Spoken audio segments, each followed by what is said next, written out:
8B ශ්‍රී දේවානන්ද පාර තුම්බෝවිල පිළියන්දල ලිපිනය පදිංචි AD ආයුපාල මහතා ඇතුළු ඒ පවුලේ පින්වතුන්ගේ සදැහැති දායකත්වයෙන් නැතිව එසේනම් මෙතුම් ධර්මානුශාසනාව මෙතෙන් සිට සිදු කිරීමට ගෞරවනීය දේශක වහන්සේට අපි සියලු දෙනා নমස්කාර පූර්වකව ආරාධනා කරමු.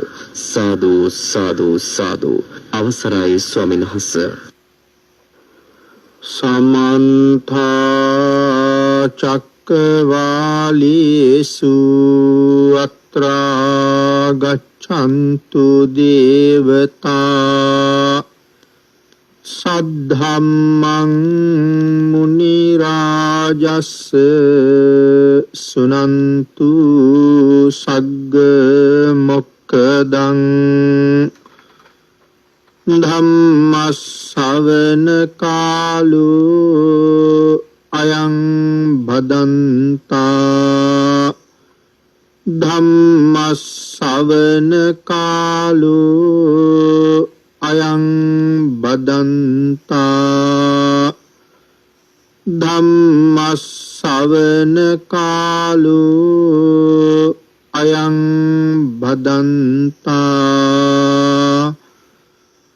නමෝ තස්ස භගවතු අරහතු සබ්බ ධම්මේසු අප්පටිහත ඥානචාරස්ස දස බලධරස්ස චතු වේසාරජ්‍ය විසරදස්ස සබ්බ සත්තුත්තමස්ස ධම්මිස්ස රස්ස ධම්ම රාජස්ස ධම්මස්සාමිස්ස තථාගතස්ස සබ්බඤුනෝ සම්මා සම්බුද්දස්ස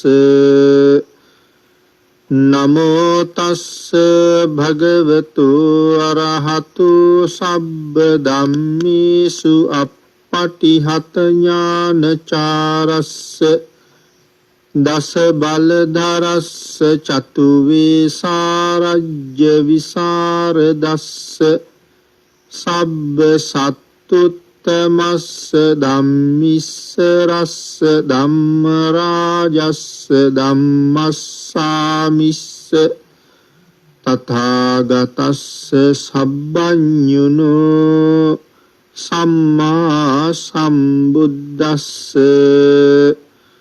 නමෝ තස්ස භගවතු අරහතු සබ්බ ධම්මේසු අප්පටිහත ඥානචාරස්ස දස බලධරස්ස චතු වේසාරජ්‍ය විසරදස්ස සබ්බ සත්තුත්තමස්ස ධම්මිස්ස රස්ස ධම්ම රාජස්ස ධම්මස්සාමිස්ස තථාගතස්ස සබ්බඤුනෝ සම්මා සම්බුද්දස්ස සද්ධර්ම ශ්‍රාවක කාරුණික ගුණගරුක බෞද්ධ පින්නතුනි බොහෝම ශ්‍රද්ධාවෙන් යුක්තව සියලු දෙනාම සූදානම් වෙන්නේ තථාගත ශාන්තිනායක සම්මා සම්බුදුරජාණන් වහන්සේ විසින් ලෝක සත්වයන් පිළිබඳව අසීමිත දයාවෙන් කරුණාවෙන් මෛත්‍රියෙන් යුක්තව අවබෝධ කරගෙන දේශනා කොට වදාළ පරම ගම්බීර වූ ශ්‍රී සද්ධර්ම රත්නයෙන් අබමල් රේණුවකටත් වඩා අඩු බොහෝම පුංචි කොටසක් දේශනා කරවගෙන ධර්ම ගෞරවයේ පෙරදරි කරගෙන දේශනාගත ධර්මයේ ශ්‍රවණය කරන්නත් එසේ ධර්ම ශ්‍රවණය කිරීමෙන් ලැබෙන අවවාද අනුශාසනා තම තමන්ගේ ජීවිතවලට එකතු කරගෙන වඩාත් නිවැරදි මෙලව ජීවිතයක් සකස් කරගන්නත් නිවැරදි වුණ මෙලව ජීවිතයක් තුලින් සුගතිගාමී වූ පරලොව ආයති භවයකින් සැනසෙන්නත් අවසානයේ ප්‍රාර්ථනා කරන බෝධියෙන් සැප සහිත ප්‍රතිපදාවෙන් ඊටාම ඉක්මන් භවයක කෙටිම කාලයකින් පහසුම ආකාරයෙන් සැප සහිත ප්‍රතිපදාවකින් සසරින් එතර වීමේ බලාපොරොත්තුව ඇතුවයි. පින්නතුනි, ඔබේ ඒ උතුම් බලාපොරොත්තු ප්‍රාර්ථනා සියල්ලක්ම තුනුරුවන්ගේ අනන්ත අනුභවයෙන් ආශිර්වාදයෙන් මුදුන්පත් වේවා කියලා ප්‍රාර්ථනා කරනවා. පින්නතුනි, අද ධර්මදේශනාවේ මාතෘකාව හැටියට මම යොදා ගන්න කල්පනා කළේ අභිධර්ම පිටකයේහි විභංග ප්‍රකරණෙහි සඳහන් වන සත්‍ය විභංග සංයුත්තේ දුක්ඛාර්ය සත්‍ය පිළිබඳව හැඳින්වෙන සූත්‍ර පාඨයක්. තත්ත කතමං දුක්ඛං අරිය සත්‍යං ජාතිපි දුක්ඛා ජරාපි දුක්ඛා මරණම්පි දුක්ඛං ශෝක පරිදේව දුක්ඛ දෝමනස්සුපායාසාපි දුක්ඛා අප්පේහි සම්පයෝගෝ දුක්ඛෝ පියේහි විප්පයෝගෝ දුක්ඛෝ යම්පිච්ඡං නලබති තම්පි දුක්ඛං සංකිත්තේන පංචුපාදානස්කන්ධා දුක්ඛා. පින්නතුනි, ජාතිය, ජරාව, මරණය, ශෝකය, පරිදේවය, දුක්ඛය, දෝමනස්සය, උපායාසය, අප්‍රියයන් හා වාසය කරන්න ලැබීමත්, ප්‍රියයන්ගෙන් වෙන්වෙන්න ලැබීමත්, කැමැති දෑ නොලැබීමත්, පංච උපාදානස්කන්ධයත් දුකක් බව මේ පාඨයේ සඳහන් කරනවා. පින්නතුනි, මෙතන කාරණා 12ක් අන්තර්ගත වෙලා තියෙනවා. නමුත් අද ධර්මදේශනාවේදී මේ කාරණා 12ම විස්තර වශයෙන් සාකච්ඡා කරන්න අවස්ථාවක් මේ කාල පරාසය තුල නොලැබෙන නිසා විශේෂයෙන් මේ ජාතිය දුකයි කියන කාරණාව ටිකක් විස්තර සහිතව සාකච්ඡා කරන්න කල්පනා කළා. පින්නතුනි, මේ ජාතිය කියන වචනයට අර්ථ රාශියක් තියෙනවා. නමුත් මෙතන මේ ආර්ය සත්‍ය පිළිබඳව කතා කරනකොට භවයෙහි පළමු කොටම ඉපදීම යන අර්ථය ජාතිය කියලා සඳහන් කරනවා. පින්නතුනි, මේ සත්වයාගේ මෞකුස පිළිසිඳ ගැනීමේ ඉඳලා බිහිවීම දක්වා කාලය තුල මෞකුසදී වින්දනය කරන දුක පිළිබඳවත්, බිහිවෙන අවස්ථාවේ විඳින දුකත්, බිහිවීමෙන් පස්සේ ජීවත් වෙන කාලය තුල නොයෙක් දුක්ඛයන්ට මුහුණ දෙන්න සිද්ධ වෙන නිසා ඒ අවස්ථාවන් වල විඳින දුකත් පිළිබඳව මෙතන කරුණු සාකච්ඡා කරන්න පුළුවන්. පින්නතුනි, දුක කියලා සඳහන් කරාම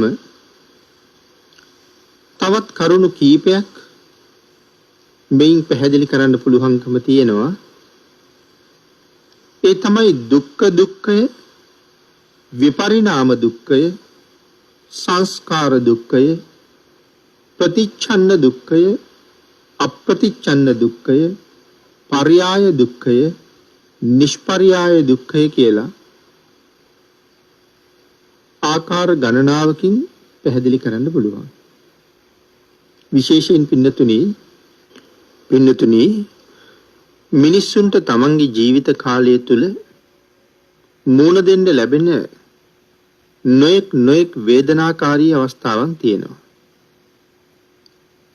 එවන් අවස්ථා අතර මේ හිසේ රදය, කන් කැක්කුම, දත් කැක්කුම ආදී ශරීරයේ හටගන්නා වූ නොයෙක් වේදනාවන්, ඒ වගේම තමයි තමන් ඊ타මත්ම ප්‍රිය කරන වස්තුන්ගේ විනාශ වීම නිසා පුද්ගලයන්ගේ අභාවයන් නිසා සත්‍යයේ හිතේ හටගන්න නොඑක් වේදනාවල් තියෙනවා. අන්න ඒ වේදනාවල් වලට තමයි මෙතන දුක්ඛ කියන නමින් හඳුන්වලා තියෙන්නේ. ඊට අමතරව පින්නතුනි අපි මේ හිතේ ඇතිවෙන සුවය, කයට දැනෙන සුවය, මෙන්න මේ ආකාරයේ සුවයන් නැතිවීම නිසා ඇතිවෙන දුකක් තියෙනවා නම් ඒකට කියනවා විපරිණාම දුක්ඛ කියලා. පින්නතුනි මේ ඇතිවීම සහ නැතිවීම කියන කාරණා දෙක මුල් කරගෙන මේ ලෝකේ ජීවත් වෙන සත්වයා බොහෝසේ දුකටපත් වෙනවා. අන්න එවන් අවස්ථාවන් හඳුන්වන්නේ සංස්කාර දුක්ඛ කියලා. ඊළඟට පින්නතුනි මේ කනේ කැක්කුම, දත්වල කැක්කුම, රාගය නිසා හිතේ ඇතිවෙන නොඑක ආකාරයේ පසුතැවීම්, ද්වේෂය නිසා හිතේ ඇතිවෙන සිත්තැවීම් ආදී දේවල් කෙනෙකුට කීවේ නැත්තම්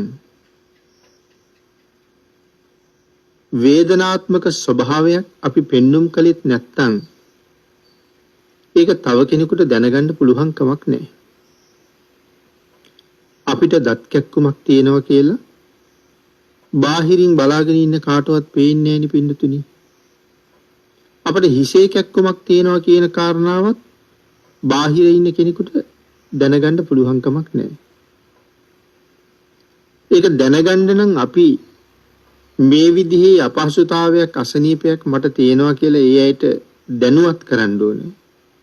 එහෙම නැත්තම් තමන් ඊ타මත්ම අපහසුයෙන් ඉන්න බව තමන්ගේ ඉරියව් වලින් ඒ අයට දැනෙන්න ඕනේ. අන්න ඒ නිසා එහෙම විශේෂ හේතුවක් ඉරියව්වකින් හඳුනා නොගත්තොත්, එහෙම නැත්නම් අපේ ප්‍රකාශ කිරීමකින් නොදැනගත්තොත් හැර දැනගන්න ක්‍රමයක් නැති අසනීප තත්වයන් පිළිබඳව සඳහන් කරනකොට ඒකට කියනවා ප්‍රතිච්ඡන්න දුක්ඛය. එහෙම නැත්නම් වැහිලා පවතින දුක කියන තේරුම තමයි මේ ප්‍රතිච්ඡන්න දුක්ඛ කියන අර්ථයේ තියෙන්නේ. ඊළඟට සඳහන් කරනවා නොයෙක් දඬු මුගුරු වලින්, කැටි පිහිය ආදී ආයුධ වලින් පහර දීම නිසා ඇතිවෙන යම් දුකක් තියෙනවා නම් ආන් ඒ වාගේ දුක් පින්නතුනි අන්‍යයන්ටත් පේනවා. ආයුධයකින් පහර දීලා තුවාලයක් වෙලා තියෙනවා නම්, කස පොළු ආදීන් පහර දීලා තැලීම් සිදු වෙලා හැම ගැලවිලා මේ වාගේ අවස්ථාවන් තව කෙනෙකුට දකින්න පුළුවන්කම තියෙනවා. වේදනාවක් තියෙන බව අපි නොකීවත් මේ හේතුව නිසා මේ පුජ්‍යලයා වේදනාවට පත් වෙලා ඉන්නේ කියන කාරණාව දැකීම මාත්‍රයෙන්ම අනික් අයට දැනගන්න පුළුවන් නිසා ඒක හඳුන්වනවා අප්‍රතිච්ඡන්න දුක්ඛ කියලා. ප්‍රකට දුක කියන තේරුම තමයි එතන තියෙන්නේ. ඊළඟට පින්නතුනි දුක්ඛය කියන తত্ত্বය හැරුණහම මේ සත්‍ය විභංගෙහි දැක්වෙන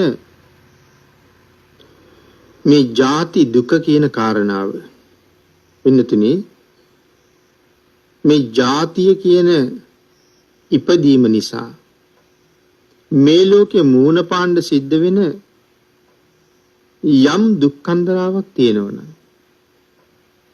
ඉපදීම නිසා මූණ පාණ්ඩ සිද්ධ වෙන යම් දුක්ඛන්දරාවක් තියෙනවනම් ඒකට කියනවා පර්යාය දුක්ඛය කියලා. එතකොට පර්යාය දුක්ඛය කියලා කියවේ දුක්ඛය හැර සඳහන් කරන අනික් කාරණාවන් පිළිබඳව. එතකොට දුක්ඛ දුක්ඛය අයිති වෙන්නේ නිෂ්පර්යාය දුක්ඛ කියන ගණේට. එහෙනම් මොනවද දුක්ඛ දුක්ඛ කියලා සඳහන් කළේ? හිස රදය, කන් කැක්කුම, දත් කැක්කුම, ඒ වගේම ශරීරයේ හටගන්නා වූ නොයෙක් වේදනාවන්. Tamanගේ ප්‍රිය වස්තු විනාශ වීම නිසා හිතේ හටගන්නා වූ වේදනාවල් දුක්ඛ දුක්ඛයයි කියලා අපි මුලින් පැහැදිලි කළා. මෙන්න මේ කාරණා ටික හැර ජාතිය නිසා ඇති වුණ තවත් යම් දුක් සමුදායක් තියෙනවා නම් ඒ දුක්ඛයන්ට තමයි පරියාය දුක්ඛ කියලා මෙතන හඳුන්වලා තියෙන්නේ. ඊළඟට පින්නතුනි අපි පැහැදිලිව තේරුම් ගත යුතු තවත් කාරණාවක් තමයි මේ ජාතිපි දුක්ඛ. එහෙම නැත්නම් ජාති දුක ඉපදීම නිසා ඇතිවෙන දුක කියන කාරණාව පැහැදිලි කරනකොට මේ ඉපදීම කියන කාරණාව විතරක්ම දුකක් නෙමෙයි.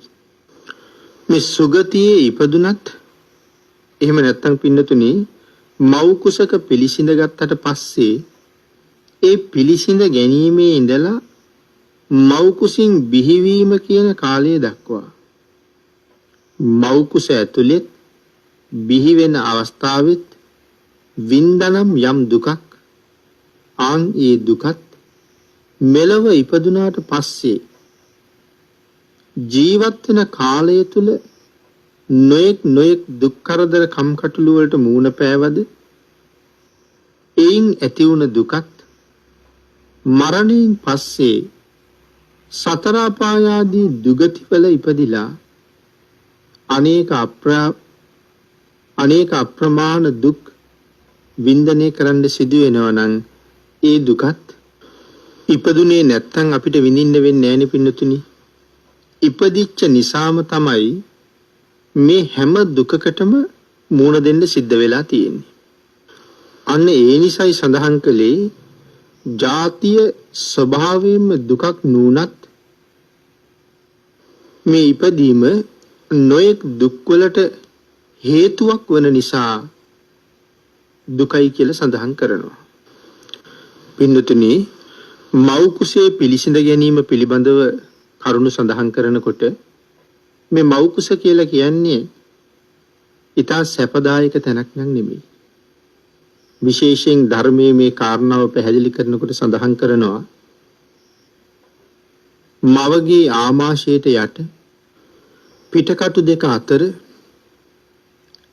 අතිශයින්ම අවහිර වෙච්ච ලෝකාන්තරික නරකේ තරම් අඳුරු වෙච්ච භූත නරකේ තරම් පිළිකුල් වූ පරම දුර්ගන්ධ වාතයෙන් පිරුණ මව් කුස තුල වැසිකිලි වලක උපදින පණුවෙක් වගේ මේ සත්වයා මව් කුසේ ගත කරන කාලය. පින්නතුනි ලෝකාන්තරික මහනිරේ තරම් අඳුරු තැනක්. පින්නතුනි ලෝකාන්තරික නිරය කියලා කියන්නේ සක්වලවල් තුනක් එකට එකතු වෙන තැන. ධර්මයේ සඳහන් කරනවා යොදුන් 8000ක 8000ක භූමියක් තියෙනවා කියලා. මේ භූමියට උඩින් වහලකුත් නැහැ යටින් පතුලකුත් නැහැ. කවදාවත් හිරු එළියවත් සඳ එළියවත් මේ ලෝකාන්තරික නිරයට එහෙම නැත්නම් මේ සක්වලවල් තුනක් එකතු වෙන තැන තියෙන මේ අවකාශයට ගමන් කරන්න සමත් නැහැ කියලා සඳහන් කරනවා. ඒ නිසා අතිශයින්ම අන්ධකාරයි. නමුත් මේක නිරයක්. පිළිවෙතන යටින් පතුලකුත් නැහැ කියලා සඳහන් කරාම අපේ ධර්මයේ සඳහන් කරන හැටියට මේ මහ පොළව යොදුන් 240000ක් යටට ගැඹුරුයි. ඒ තරම් ගැඹුරට ගියාට පස්සේ තමයි මහ පොළොවේ කෙළවරක් හම්බ වෙන්නේ. යොදුන් 240000ක්. ඒක ධර්මයේමයි සඳහන් කරන්නේ. එතකොට අපි පින්නතුන් හිතන්නේ යොදුන් 240000ක් තරම් යටට මේ මහ පොළොව තියෙනවා නම් ඒ මහ පොළොවේ එක පැත්තක කෙළවර තවත් සක්වලක් හේතු වෙන තැන. එහෙම නැත්තම් අපිට මේක තේරුම් ගන්න මේ විදිහට සඳහන් කළොත් පින්නතුනි මේ සක්වල දැන් අපි කියන්නේ රවුම් කියලා. ලෝක ගෝලය අපි දකින්නේ තනි රවුම්. නමේ ධර්මයේ සඳහන් කරලා තියෙන්නේ ඒ කියන විදිහටම ලෝකේ රවුම් නැහැ කියලා. ලෝකේ හැබෑ ස්වභාවය හරියට මේ බිත්තරයක හැඩේ වගේ මදක් දිගටි ස්වභාවයක් තියෙනවා. නමුත් මේ යම් පමණක රවුම් ස්වභාවයේ තියෙන වස්තුන් තුනක් අපි එකට එකතු කරලා අල්ලගත්තොත් අපි දන්නවා අර රවුම් හැඩය නිසා එකින් එකට හරියටම හේතු වෙන්නේ නැති බව. අන්න ඒ නිසා මැද ඉඩක් ඉතුරු වෙනවා. නමුත් අර අපි හේතු කරපු වස්තුන්ගේ ඝනත්වයේ පෙන්වන තැන තමයි මේ සඳහන් කරන්නේ යදුන් 240000ක් පල්ලහැට ගැඹුරුයි කියලා. ඒ කියන්නේ ලිඳක තාප්පය වගේ ලිඳක බැම්මක් වගේ අර සක්වලවල් තුනේ මේ මහ පොළවේ ගැඹුර පෙන්වනවා. නමුත් ලිඳේ නම් පතුලක් තියෙනවා. නමුත් මෙහි පතුලක් නැහැ, සීමාවක් නැති තරම් යටට මේ යදුන් 240000න් පල්ලහැට එහෙමම ගැඹුරු තියෙනවා. නමුත් හිරු එළියවත් කවදාවත් වැටෙන්නේ නැති නිසා මේක අයිස් වලින් පිරීලා තියෙන්නේ. අයිස් මිදිලයි තියෙන්නේ. ඉහළට ඉතින් කොහොමත් සීමාවක් නැති බව අපි දන්නවනේ පින්නතුනි. නමුත් මේ අන්ධකාරයෙන් පිරිච්ච මේ ලෝකාන්තරික මහනිරේ නිමක් නැති තරම් නිරිසත්තු ඉන්නවා. සීතල නිසා අසීමාන්තික දුකක් විඳිනවා. ඊතලකට මූණ දුන්නාම තමයි තේරෙන්නේ ගින්දර මීට වඩා හොඳයි කියලා. මේ නිරිසත්තු සමහර වෙලාවට මේ ලෝකාන්තරික නිරේ පල්ලහැටම වැටිලා අයිස් මත වැටෙනවා. ඉන්නතුනි සඳහන් කරනවා අයිස් නිසා පිච්චිලා යනවා කියලා. මම හිතන්නේ අයිස් ගැන හොඳට දන්නවනම් ඔබ හොඳට දන්නවා ඇති අයිස් වලට පිච්චෙනවා කියන කාරණාව. ඒ නිසා මේ ලෝකාන්තරික නිරය අතිශයින්ම අන්ධකාරයි. එහෙනම් මෙතන සඳහන් කළා මව් කුසේ ජීවත් වෙන මේ සත්වයත් ලෝකාන්තරික නිරේ ඉන්නවා වගේ කියලා. ආමාශයට යට පිටකටු දෙක අතර මේ මවගේ ගර්භාෂය කියන ඉන්ද්‍රිය කොටසේ ඇතුලේ තමයි මේ කලලය වර්ධනය වෙන්නේ. අපේ පින්නතුන් හිතලා බලන්නකෝ අපිට බාහිරට ආලෝකය පෙවුනට මේ ශරීර අභ්‍යන්තරයට කොහෙන් ආලෝකය ගමන් කරනවද කියලා. ශරීර අභ්‍යන්තරයට ආලෝකය ගමන් කරන්න තැනක් ඇත්තෙම නැති නිසා එහෙනම් මේ අභ්‍යන්තරයේ මොනතරම් අඳුරු ගුහාවක්ද? එතකොට මේ ලෝකේ ඉපදෙනකන් මාස 10කට ආසන්න කාලයක් වෙනේද ජීවත් වෙන්නේ.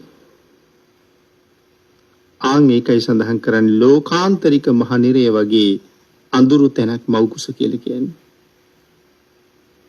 භූත නිරය වගේ පරම දුර්ගන්ධ තැනක්. පරම පිළිකුල් සහගත තැන.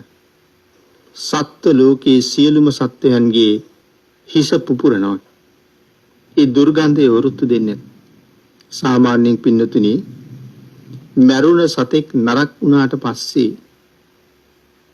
හමන දුර්ගන්ධයත් අපේ හිසේ කැක්කුම පවා ඇති කරනවා.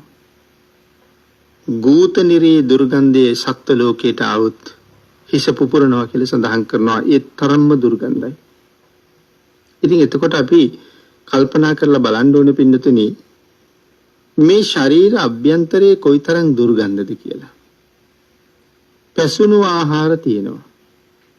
නොපැසුණු ආහාර තියෙනවා. ලේ තියෙනවා. සෙම තියෙනවා. සැරව තියෙනවා. තවත් නොඑක් අපද්‍රව්‍යයන්ගෙන් පිරීලා. මේ ගර්භාෂයේ ඉදිරි පැත්තේ මවගේ මුත්‍රාශය පිහිටලා තියෙනවා. මව ගන්න දිරවීමෙන් පස්සේ ශරීරයෙන් බැහැර කරන්න එකතු වෙන මහාන්ත්‍රයේ අග කෙරවල ගර්භාෂයේ අනිත් පැත්තේ තියෙනවා. සඳහන් කරන්නේ අඟල් 10ක පමණ ප්‍රමාණයේ අසුචියෙන් තමයි. එතකොට ඉදිරියෙන් මුත්‍රා තියෙනවා, පසුපස අසුචිය තියෙනවා. මුත්‍රාශයෙන් නැගෙන දුර්ගන්ධය, අවල දුර්ගන්ධය, අසුචි වල දුර්ගන්ධය මේක අභ්‍යන්තරයේ කොයිතරම් පිරීලා තියෙනවද? දෝ මුඛයෙන් වාතය පිට වෙනකොට සමහර වෙලාවට අපිට දැනෙනවා දුර්ගන්ධය. එතකොට මේ දුර්ගන්ධය කොහෙද? ශරීර අභ්‍යන්තරයේ තිබිලා. මේ සියලු දේවල් සංකලනය වීම නිසා මේ අභ්‍යන්තරයේ කොයිතරම් ඌත නිරේ වගේ දුර්ගන්ධයකින් යුක්තයි කියලා. පිනතරේ මල පහ කරලා යම් කෙනෙක් අදත් අපිට උනත් මල පහ කරපු ගමන් ස්පර්ශ කරන ඒ කොහෙන්ද උණුසුම් මුනේ?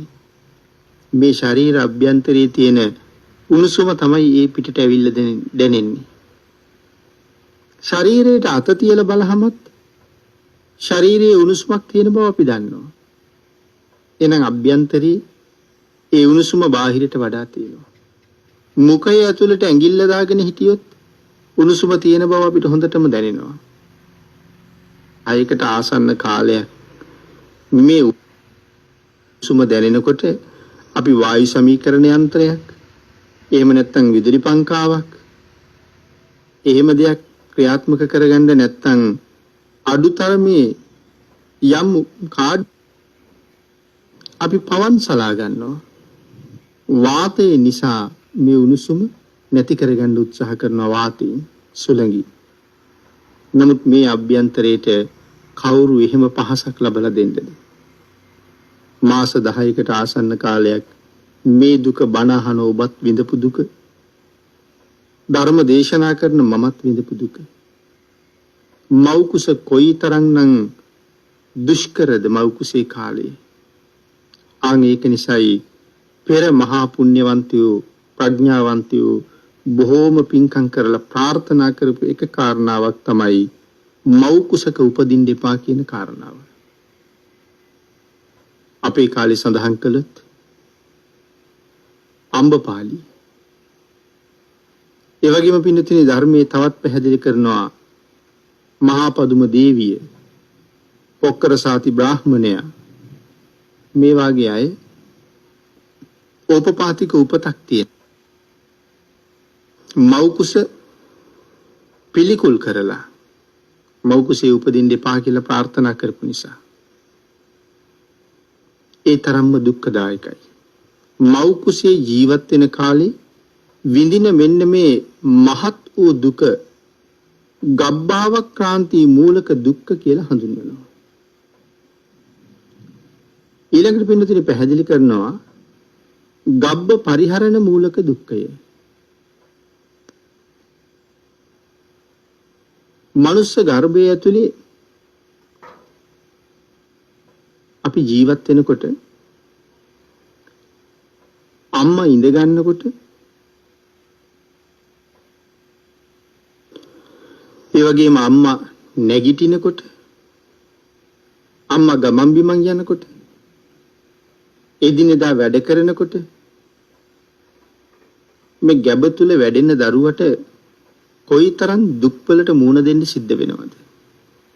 ඒ නිසා සඳහන් කරනවා සුරා සොඩෙක් අතට පත්වෙච්ච එළුපැටියෙක් යම්සේ දුක් විඳිනවද? අහිගුන්ටිකයෙක් අතට පත්වෙච්ච සර්පයෙක් මොනතරම් දුකක් විඳිනවද? මව් කුසේ ජීවත් වෙන කාලේ මව එදිනෙදා කටයුතු කරනකොට කොයිතරම් දුක් විඳින්න සිද්ධ වෙනවද? එහාට මෙහාට තැලෙමින් පොඩි වෙමින්.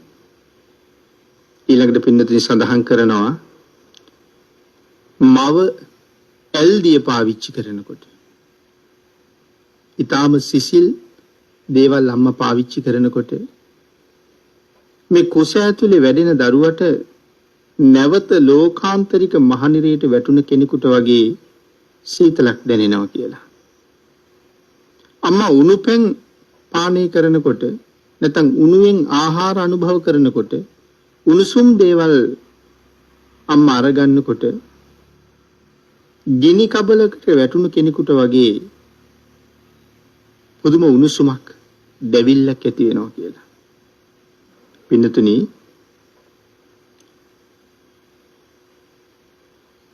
කුස ඇතුළෙත් මහ උණුසුමක් තියෙනවා. එතකොට අපි තව උණුසුම් දේවල් ශරීර අභ්‍යන්තරයට ඇතුල් කරනකොට සමහරලාට උණු වතුර, තේ වතුර, කෝපි වාගේ දේවල් උණුවෙන් පානය කරනකොට මේ අභ්‍යන්තරයේ ජීවත් වෙන කෙනාට කොයි තරම් දුකක් තියෙනවද? ඒ කාරණාවයි සඳහන් කරන්නේ හරියට නිකන් ගිනි කබලක් උඩට වැටුණා වගේ පුදුම වේදනාවක් විඳිනවා දුක නිසා. අර ධර්මයේ සමහර තැනක සඳහන් කරනවා අම්මා ඔය කැඳ වාගේ දේවල් උණුවෙන් වළඳනකොට පාවිච්චි කරනකොට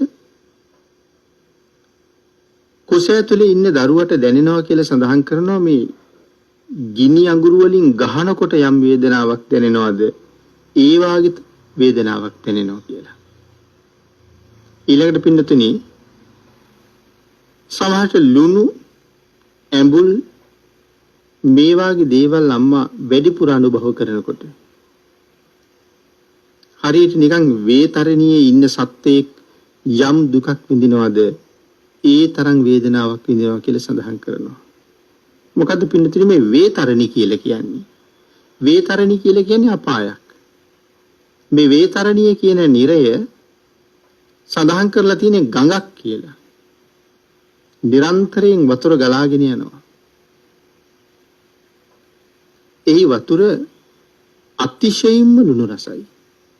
කාශාර ජලය කියලා හඳුන්වලා තියෙන්නේ. ලුණු විතරක් නෙමෙයි දුන් දදා පැහෙනවා. ඊළඟට පින්නතුනි සඳහන් කරනවා මේ නිරයේ නෙළුම් තියනවා කියලා. මේ නිරයට වැටිච්ච නිරිසත්වයා මේ නෙළුම් කොළ වල ගෑවෙනකොට ඒ නෙළුම් කොළ පිහිය වගේ කැපෙනවා. ඊළඟට මේ ගඟේ රැලි නැගෙනවා හැම රැල්ලක්ම පිහියක් වගේ. වැදෙන රැල්ලක් ගානේ නිරිසත්තු කැපෙනවා. ඒ දුක දරා ගන්න බැරි නිසා රැලි වලින් සහ කොළ වලින් බේරෙන්න නිරිසත්තු ගඟේ යටට යනවා. පින්නතුනේ ගඟ පතුලේ තනිකරම දැලි පිහිය වගේ ඉතා සියුම් උපකරණ තියෙන කියලා සඳහන් කරනවා. ඒ උපකරණ වලින් කෑලි වලට කැපෙනවා. නමුත් පින්නතුනේ මැරෙන්නේ නැහැ කියලා සඳහන් කරන්නේ. කර්මය නිසා. එතකොට අම්මා වැඩිපුර ලුණු ඇඹුල් ආහාරයට ගත්තාම මේ කුස තුල ඉන්න දරුවටත් දැනෙන්නේ වේතරණියට වැටුණද කියන තරම් වේදනාවක්. දැවිල්ල, කැසිල්ල දෙකම හැදෙනවා. කාටවත් කියන්නත් බෑ. ශරීරයේ යම් ස්ථානයක කසන ස්වභාවයක් ඇති වුණොත් ඒ ක්‍රියාව කරගන්නත් බෑ. නමුත් මේ වේදනාව ඉවසන්න ඕනේ. එහෙම මහා දුක් කන්දරාවක් මෞකුස ඇතුලේ විඳින නිසා ගබ්බ පරිහරණ මූලක දුක්ඛය කියලා එක හඳුන්වනවා. ගැබ පරිහරණය කරන කාලය තුල විඳින දුක. ඊළඟට පින්නතුනේ ගැබ් මුලා වෙච්ච නිසා මවට ඊටාම මෘදු වූ ස්ථානවල නොඑක් සත්කම් ආදී සිද්ධ කරන්න සිද්ධ වෙනවා. මහත් වූ රිදීම තියෙනවා. ඒක ගබ්බ විපත්ති මූලක දුක්ඛ කියලා ධර්මයේ හඳුන්වලා තියෙනවා. ඊළඟට පින්නතුනි පැහැදිලි කරනවා මේ විජයාන මූලක දුක්ඛ කියන කාරණාව. දරුවා බිහි වෙන කාලේ මව් කුස තුල හටගන්න මේ කර්මජ වාතය තුලින් තමයි පින්නතුනි දරුවාගේ ශරීරයේ හිස දැන් මව් කුසේ ඉන්නකොට හිස ඉහළට තියෙන්නේ. එහෙමනේ මව් කුස ඇතුලේ වැඩෙන්නේ. හිස ඉහළට මේ ගර්භාෂය ඇතුලේ අතිශය අවහිර සහිතව ගස්බෙනයක් ඇතුලේ ජීවත් වෙන වඳුරු පැටියෙක් වගේ වකුටු වෙලා ජීවත් වෙනවා කියලා සඳහන් කරන්නේ. නමුත් දැන් උපදින්න ආසන්න කාලය වෙනකොට සාමාන්‍ය මිනිස්සු ලෝකේ ඉපදෙන්නේ ඉස්සරලාම හිස පාද දෙකෙන් ඉපදෙන යම් කෙනෙක් හිටියනම් ලෝකේ පින්නතුනේ ඒ මහ බෝසතාණන් වහන්සේ ධර්මාසනයකින් බහින ධර්ම කතිකෙක් වගේ මවට කිසිම වේදනාවක් නොදී ලෙයින් සැරවෙන් අසූචියෙන් තැවරෙන්නේ නැතුව මනා වූ පටපිලියක ඔතල තිබුණ ඉන්ද්‍රනීල මාණික්කයක් වගේ. නමුත් ඉතින් අපි එහෙම නෙමෙයි පින්නතුනි. අපි ඉස්සරළම එළියට එන්නේ අපේ හිස. එතකොට මෙතන සඳහන් කරනවා ඉපැද්දවීම සඳහා වාතයේ විසින් මේ දරුවා අනිත් පැත්තට හරවන්න ඕනේ. මාස 10කට ආසන්න කාලයක් එකම තැනක එකම විදිහට හිටපු මේ සියුම් වූ ලදරුවා එතනින් ගලවලා අනිත් පැත්තට හරවනකොට ඒ ක්‍රියාව කරන්නේ කර්මජ වාතයනේ. පින්නතුනි ධර්මයේ සඳහන් කරනවා මහා උස පර්වතයක් උඩ ඉඳලා යම් පුද්ගලයෙක් පල්ලහැට පෙරළුවොත් ඒ පහළට පෙරලෙන පුද්ගලයාට මොනතරම් වේදනාවක් දැනෙයිද මැරෙනතුරු. ආන් ඒ වගේ තමයි කර්මජ වාතයෙන් දරුවා හරවනකොට දරුවට ඇති වෙන වේදනාවත් ඊට සමානයි කියලා සඳහන් කරනවා. ඊළඟට පින්නතුනි මේ දරුවා හැරෙව්වට පස්සේ ටිකෙන් ටික අර වාතයේ විසින්ම උපත් මාර්ගයේ දිහාවට දරුවා තල්ලු කරනවා ටික. එහෙම කෙමෙන් තල්ලු කරනකොට උපත් මාර්ගයේ දිගේ එළියට මේ දරුවා තල්ලු වෙනකොට ඔහුට තියෙන වේදනාව කොච්චරද කියලා ධර්මයේ සඳහන් කරනවා. සංඝාත කියන නිරයේ පර්වත දෙකට හිර වුණාට පස්සේ ඒ හිර වුණ සත්වයා මොනතරම් වේදනාවක් විඳිනව ඇද්ද? ඒ තරම් මහ දුකක් මේ ඉපදෙන වෙලාවේ උපත් මාර්ගයේ මේ දරුවා විඳිනවා කියලා. පින්නතුනි සංඝාත නිරය කියලා කියන්නේ නිරය මට්ටම් වලින් දෙවනි නිරය. තුන්වෙනි නිරය. සංජීවය, කාලසූත්‍රය, සංඝාතය. පින්නතුනි සංඝාත කියන නිරය පිළිබඳව කරුණු දක්වනකොට මේ නිරයේ බොහෝසේ කාන්තාවන් දුක් විඳිනවා කියලා සඳහන් කරනවා. වැරදි කාමසේවනය කළ කාන්තාවන් වින්දනය කරන දුක්වල එක ප්‍රමාණයක් මේ සංඝාත නිරේ විඳිනවා. මොනවාගේ දුකක් විඳිනවද? ශරීරයේ ඉනගාවට එනකන් පල්හැ කොටස යකඩ පොළවේ ගිලිලයි තියෙන්නේ. ඉනෙන් උඩ තමයි උඩට පේන්න තියෙන්නේ. නමුත් මේ යකඩ පොළව තනිකරම අඹ දැල්ලක් වගේ රතු පාට වෙලයි තියෙන ගිනි අරගෙන. වන් ගිනිගත්ත මේ පොළව ඇතුළට ඉනෙන් පල්හැ කොටස ගිලිලා තියෙන්නේ. හිතලා බලන්නකෝ කොහොම වේදනාවක් තියෙනවද කියලා. ගිනි අඟුරක් පෑගිච්චාම කොහොම වේදනාවයිද? එහෙනම් මේ ඇතුළට බැහැලා තියෙනකොට වේදනාව උපරිමයයි.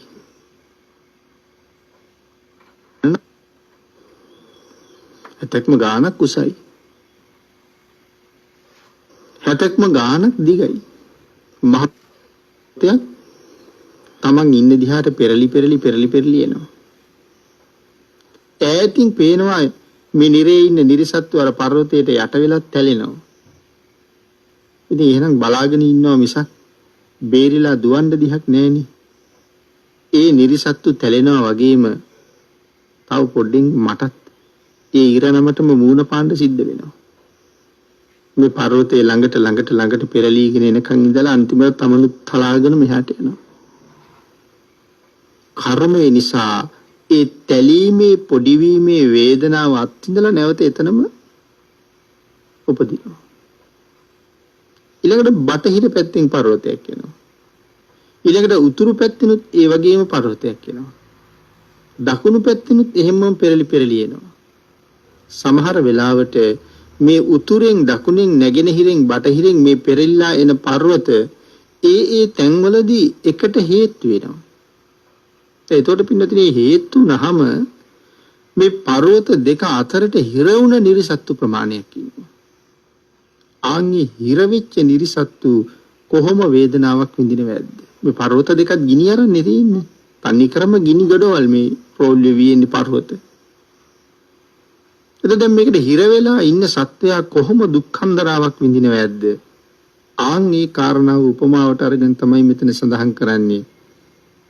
මවගේ උපත් මාර්ගයේ හරහා මේ ලෝකයේ එළිය දකින්න එළකොට හිර වෙනවා. ඒ හිරවීම නිසා දරුවට දැනෙන්නේ මේ සංඝාත නිරේ පර්වත දෙකට හිර වුණ නිරිසතෙකුට දැනෙන වේදනාවක් හා සමාන වේදනාවක් කියලා සඳහන් කරලා තියෙනවා. ඊළඟට පින්නතුනි මේ මව් කුසින් බිහි වුණාට පස්සේ ඒ බිහි වුණ ගමන්ම මේ දරුවා නාවලා පිරිසිදු කරනවා. ඒ කාරණාව අපි හොඳට දන්නවා. ආන්ගේ නාවලා පිරිසිදු කරනකොට මේ දරුවට මොනතරම් වේදනාවක් දැනෙනවද? කාටවත් කියාගන්න බැරි වුණාට ඒ දැනෙන වේදනාව මොනතරම්ද කියන කාරණා ලුණු දාලා මොන වගේ මහත් වූ වේදනාවක් දැනෙයිද? ආන් ඒ වගේ වේදනාවක් තමයි මේ අලුත උපන්න බිලිඳා අතුල්ල හොදනකොට දැනෙන්නේ කියන කාරණාව පැහැදිලි කරනවා. ආන්ගේ දුක විස්තර කරන තැන ධර්මයේ සඳහන් කරනවා වබීර් නිෂ්ක්‍රමණ මූලක දුක්ඛ කියලා. ඊට පස්සේ පින්නතුනි මේ ඉපදිච්ච සත්වයා ක්‍රමක්‍රමයෙන් වැඩි වියටපත් වෙලා සමහර වෙලාවට සියද විනාශා ගන්නවා. එහෙම නැත්නම් හිතේ ඇතිවෙච්ච ද්වේෂය නිසා එමෙතන් නොඑක් ලෝභ චේතනා නිසා ආහාර අනුභව කරන්නේ නැතුව ආහාර වර්ජනය කරලා ඉන්නවා. මිත්‍යා වෘත සමාදන් වෙලා අවුවට වෙලා ඉන්නවා. කටු සහිත ඇතිරිලි මත නිදා ගන්නවා. මෙන්න මේ ආකාරයේ නොයෙක් දුක් සහිත කටයුතු වල නිරත වෙනවා. ඒකට කියනවා ආත්මෝපක්‍රම මූලක දුක්ඛ කියලා. මෙතන පින්නතුනි මේ සඳහන් කළේ මේ ඒ අතීතයේ තිබිච්ච සමහර කරුණු මේ කටු සහිත ඇතිරිලි මත නිදා ගන්නවා. ඒකදී වර්තමානෙත් අපි මෙහෙම දේවල් ඕන තරම් දකිනවනේ. සියදිවි නසා ගැනීම කියලා කියහම සමහර අය ගෙලවැල දා ගන්නවා. සමහර අය වස බීලා වස කාලා දවස් 4-5 සුමාන 2-3 රෝහල් ගත වෙලා නොඑක් වේදනාවන්ටපත් වෙනවා. අභ්‍යන්තර ඉන්ද්‍රියන් වස නිසා නරක වෙලා වස නිසා වියලිලා නමුත් ඒ ඉන්ද්‍රියන් දැන් ක්‍රියාත්මක වෙන්නේ නැති නිසා දරුණු වේදනාවල් අභ්‍යන්තරයේ ඇති වෙනවා. ශරීර ඉන්ද්‍රියන් හරියට ක්‍රියාත්මක වෙන්නේ නොමැරි නමුත් බේරුණොත් එතන ඉඳලා ලෙඩෙක් කටයුතු කරන්න බැරි කෙනෙක් ආහාර පාන ආදී සපයන්න බැරි කෙනෙක් නොඑක් ශරීර හීනතා තියෙන කෙනෙක්. ඒ නිසා මහා දුක්ඛන්දරාවල් වලට මුහුණ පානවා. නැත්තම් සුමාන ගණන් දුක් විඳලා මැරෙනවා. සමහර අය ගඟට පනිනවා. සමහර අය වාහනවලට පනිනවා. සමහර අය ගිනි තියා ගන්නවා. මේ ආදී වශයෙන් නොඑක් භයානක දුක් උපද්දවන ක්‍රියාකාරකම් වල යෙදෙනවා. ආහාර පාන වර්ජනය කරලා උපවාස ආදී කරන අවස්ථා අපි සාමාන්‍යයෙන් දකිනවා. තමන්ගේ ආත්මයට තමන් විසින්ම මහත් වූ දුක් දෙන අවස්ථා. මේ කාරණාව තමයි මේ ආත්මෝපක්‍රම මූලික දුක්ඛ, තමන් විසින්ම ඇති කරගන්නා වූ දුක. ඊට අමතරව අනුන් විසින් පහර දෙනවා. අනුන් විසින් කඩු කිනිසි වලින් අනිනවා, කපනවා. නොඑක් තැන්වල බැඳලා වේදනාවල් වලට පත් කරනවා. මේ නොඑක් තාඩන පීඩන වලට අන්‍යයන් විසින් අපි ලක් කරනවා. එහෙම නැත්නම් අනුන්ගේ උපක්‍රම නිසා අපිට හරියට දුක් විඳින්න සිද්ධ වෙනවා. කායිකව, මානසිකව මේ දෙකෙන්ම දුක් විඳින්න සිද්ධ වෙනවා. ඒකට කියනවා පරෝපක්‍රම මූලක දුක්ඛ. අනුන් නිසා ඇතිවෙච්ච දුක. පින්නතනි මෙන්න මේ වාගේ දුක්ඛන්දරාවල් රාශියකට මූණ පාලා ජීවත් වෙන්න සිද්ධ වෙනවා ඉපදීම නිසා. මව් කුස ඇතුලේ විශාල වශයෙන් දුක් විඳා ඊට පස්සේ මෙලව ඉපදුනාට පස්සේ මහත් වූ දුක් රාශියකට මූණ පාන්න සිද්ධ වෙනවා.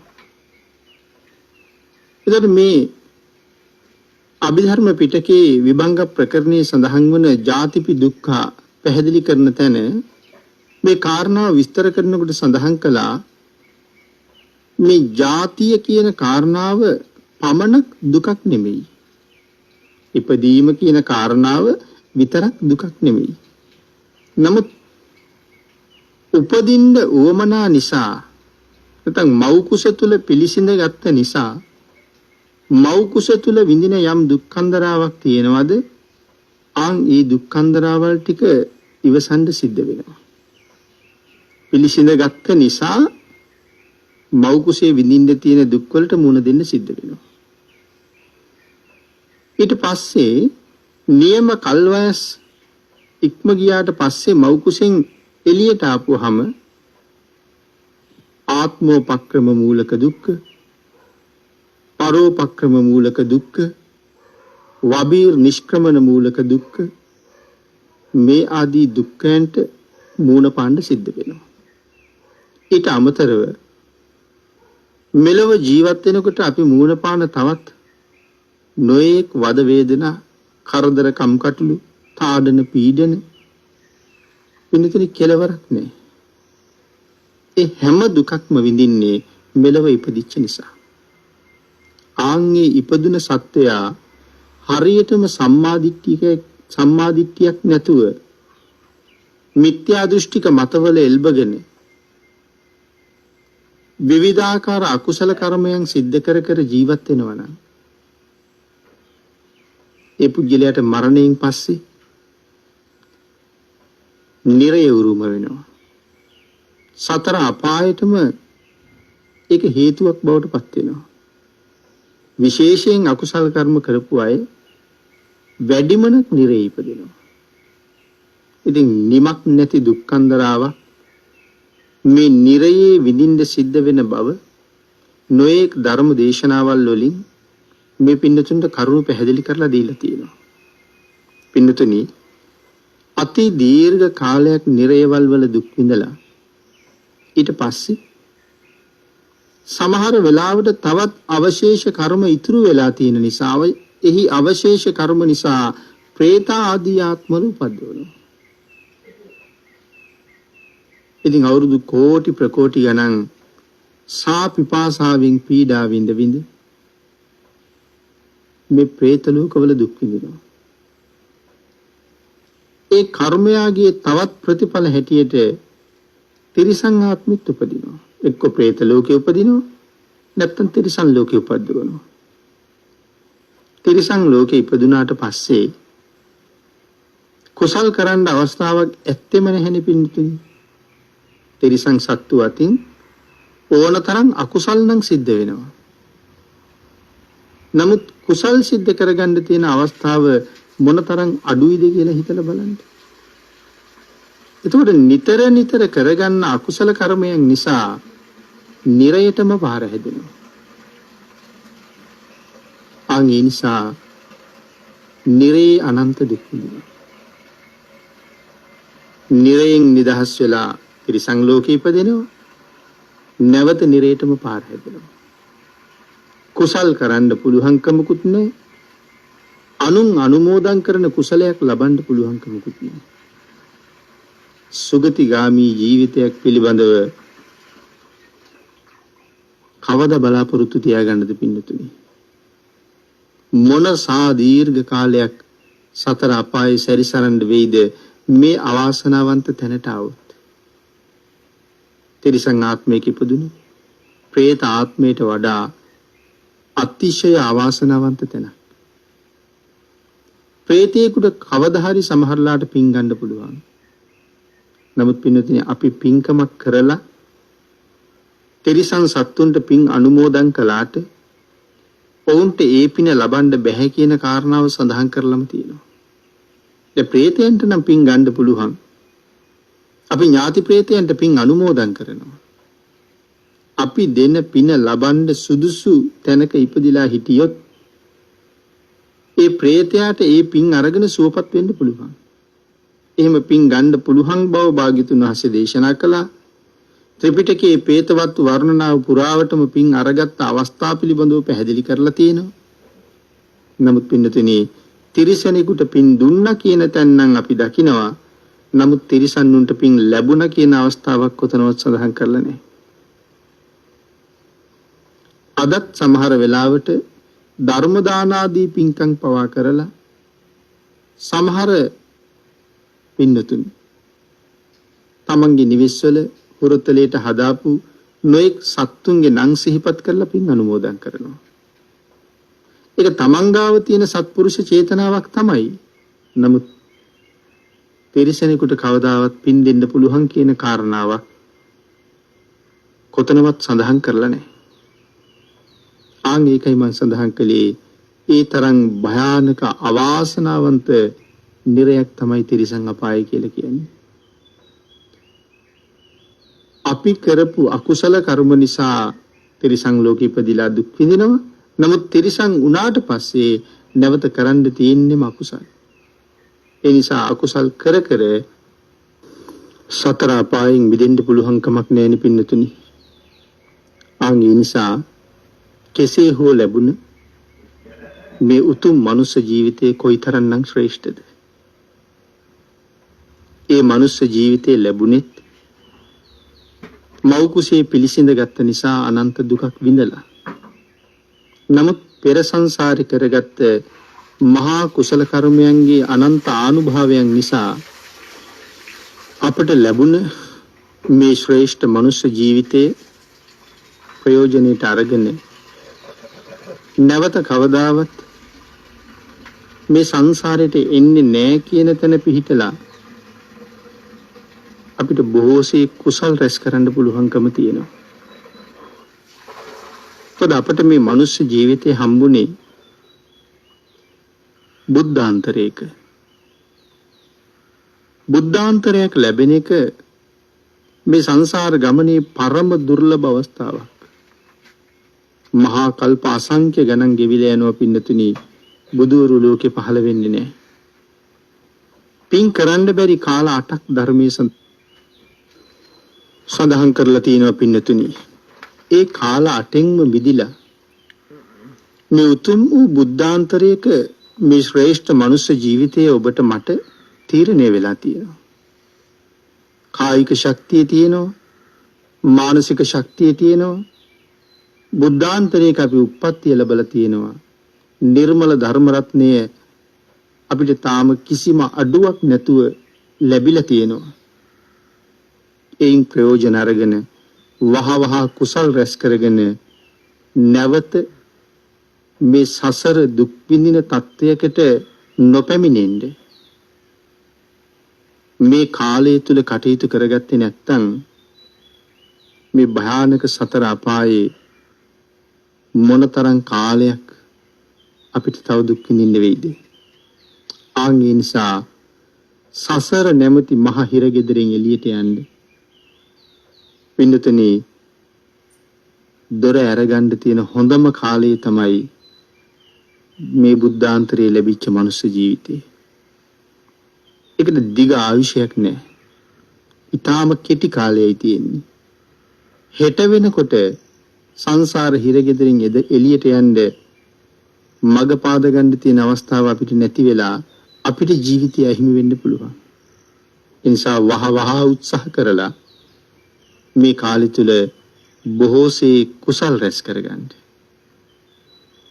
උතුම් තුනුරුවන්ගේ අනන්ත ආශිර්වාදයෙන් මහත් වූ කුසල ධර්මයන් රැස් කරගෙන සසර මග කෙරවල කරන්න සිත් උපදවා ගන්න ඒ උදෙසා කටයුතු කරන්න ඔබට ශක්තිය, ධෛර්යය, වාග්ය, වාසනාව උදා වේවා කියලා ප්‍රාර්ථනා කරනවා.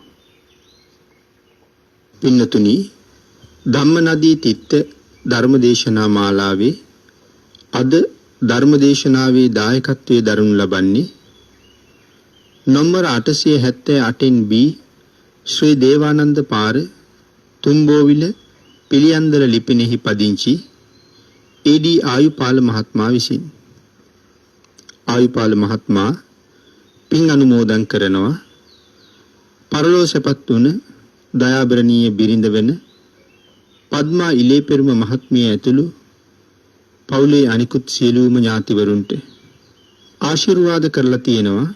මෙම ධර්මදේශනා මාලාව දීර්ඝ කාලයක් එක දිගට සිදු කරනු ලබන දේශකයන්න් වහන්සේටත් ඒ උතුම් ධර්මදේශනා මාලාව සංවිධානය කරන සරත් ශාන්ත දේශප්‍රිය මහත්මයා ඇතුළු පවුලේ සියලු දෙනාටමත් ආයුපාල මහත්මයාගේ පවුලේ සියලු දෙනාටමත් රත්නත්‍රේ ආශිර්වාදයේ ප්‍රාර්ථනා කරමින් කොරෝනා වසංගතයෙන් පීඩා විඳින ලක්වැසි ලෝවැසි සියලු දෙනාටම තුනුරුවන්ගේ ආශිර්වාදයෙන් ඉක්මන් සුවය ලැබේවා කියලත් ආයුපාල මහත්මයා විසින් ප්‍රාර්ථනා කරලා තියෙනවා. ආයුපාල මහත්මයාටත් එතුමන් විසින් පුණ්‍යානුමෝදනා කළ එතුමන්ගේ ස්වාමි දියණිය ඇතුළු සියලු දෙනාටමත් ආශිර්වාද කළ හැම කෙනෙකුටමත් ඊටාම ඉක්මන් භවයක ඊටාමත්ම කෙටි කාලයකින් සැප සහිත ප්‍රතිපදාවකින් උතුම් චතුරාර්ය සත්‍ය ධර්මය අවබෝධ කරගෙන මේ සංසාරයෙන් එතර වෙන්න මේ පුණ්‍ය ධර්මයන් හේතු වාසනා වේවා කියලා ප්‍රාර්ථනා කරනවා. ආකාශට්ඨා ච බුම්මට්ඨා දේවා නාග මහිද්దికා පුඤ්ඤන්තං අනුමෝදිත්වා චිරං රක්ඛන්තු ලෝක ශාසනං දේවෝ වස්සතු කාලේන සස්්‍ය සම්පatti හේතුච පීතෝ භවතු ලෝකෝ ච රාජා භවතු ධම්මිකෝ.